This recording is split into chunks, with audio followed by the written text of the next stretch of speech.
वर्ष शिवसेना सत्तेमध्ये होती आणि गेले 25 वर्ष भारतीय जनता पक्ष सत्तेत होती महानगरपालिकेत. पारेकरी म्हणून स्वतःला म्हणून घेत होते. ते पारेकरी का झोपा काढत होते का डोळे मिटून हात पुढे करत होते? एकदा उत्तर त्यांनी पण द्यावं. आशिष शेलारांनी देखील काल टीका केली. ते म्हणते की कालची पत्रकार परिषद नव्हती, ती शॉर्ट फिल्म होती. आवडली की नाही आवडली?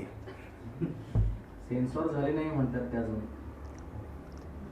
शेलारांचा प्रॉब्लेम असा आहे, त्यांना सध्या त्यांच्या पक्षात विचारत नाही, त्यामुळे रोज हल्ली त्यांना रामदास आठवले चावलेत.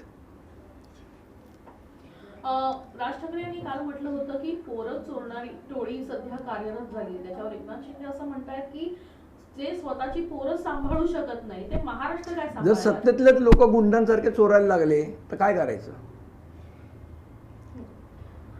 दुसरीकडे आम आदमी पार्टीनं कुठेतरी तुमची बाजू घेतलेली बघायला मिळत आहे की BMC is not a family business असं जेव्हा बीजेपीने राज ठाकरे आणि उद्धव ठाकरे यांचा फोटो घेऊन ट्विट केलं होतं, त्याला आम आदमी पार्टीनं रिप्लाय केला आहे. आणि अमित साटम पासून राहुल नार्वेकरांपासून कसे फॅमिली पॉलिटिक्स मध्ये अहो यांचे किती सांगायचे. आता कोण मला वाटतं अमित साटमांचा मेवणा पण आहे ना नगरसेवक, शेलारांचा भाऊ आहे, दरेकरांचा पण भाऊ आहे. अजून यादी निघेल. अगर बात निकलेगी तो बहुत लंबी जाएगी. कोणाचा फॅमिली बिझनेस आहे ते कळेल ना. आणि का अदानीचा फॅमिली बिझनेस करायला महानगरपालिका आहे का? अदानीला धारावी द्या, अदानीला हे द्या, अदानीला ते द्या. मग अदानींच्या फॅमिलीसाठी महानगरपालिका तुम्हाला ताब्यात पाहिजे का? अदानी अंबानींच्या फॅमिलीसाठी हे पण एकदा सांगावं. मतांसाठी आता पलटी मारत आहेत, पण यांची जुने पापे त्यांना धुता येणार नाहीत. मुंबई आणि महाराष्ट्रातही हिंदुत्ववादीच आहे. महाराष्ट्रही हिंदुत्ववादीच आहे. माझी पैदास हिंदुत्ववादी असं मुख्यमंत्री देवेंद्र फडणवीस. आम्ही काल बघितली व्हिडिओमध्ये. तुम्ही त्यांची व्हिडिओ ट्विट केले, दोघं त्यांचा व्हिडिओ नेत्यांनी ट्विट केले. व्हिडिओ नक्की काय त्यांच्यातून म्हणायचे? अल्लाह हाफिज असं त्याच्यामध्ये उल्लेख देखील आहे. अरे ज्यांची पैदास हिंदुत्ववादी आहे त्यांचे व्हिडिओ आहेत ते. किती छान हिंदुत्ववादी दिसत आहेत त्याच्यात. ते कौतुक वाटलं म्हणून व्हिडिओ ट्विट केले. मुंबई महानगरपालिकेचा रंग हिरवा करण्याचा प्रयत्न हा करण्यात येतोय असा आरोप जो आहे तो ठाकरेंवर होताना बघायला मिळत आहे. हिरवा रंग आणि ठाकरेंवर आरोप. कोण करतंय हिरवा रंग?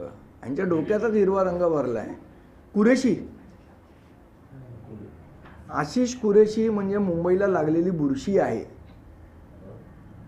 कुरेशींनी आम्हाला शिकवू. आणि मला एक सांगा, जेव्हा राजा अकादमीचा मोर्चा निघालेला हुतात्मा चौकाचे आपल्या आझाद मैदानाच्या इथे, त्यावेळेला ज्या पद्धतीची त्यावेळेला कुठे होते हो यांचे हिंदुत्ववादी?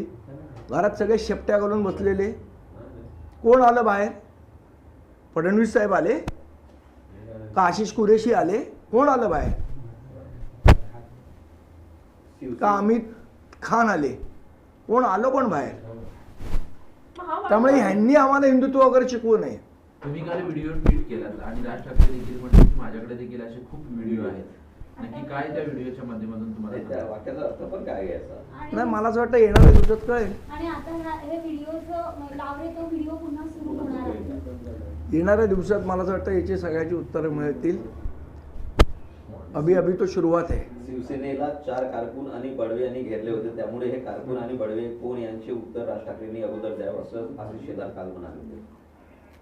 आपत परिस्थितीत नाही, कुठल्याही परिस्थितीत नाही, राष्ट्रवादीची युती नाही नाही नाही. एकीकडे महायुती सध्या सक्रिय असलेली बघायला मिळते, मात्र त्याच्यामध्ये अजित पवार पुढे सक्रिय नाहीयेत. अजित पवारांना डावलून मला वाटतं अजित पवारांना प्रश्न विचारा, तेच उत्तर देऊ शकतात. मी त्यांच्या वतीने. लोकशाही मराठी ऐका, पहा, जागरूक रहा.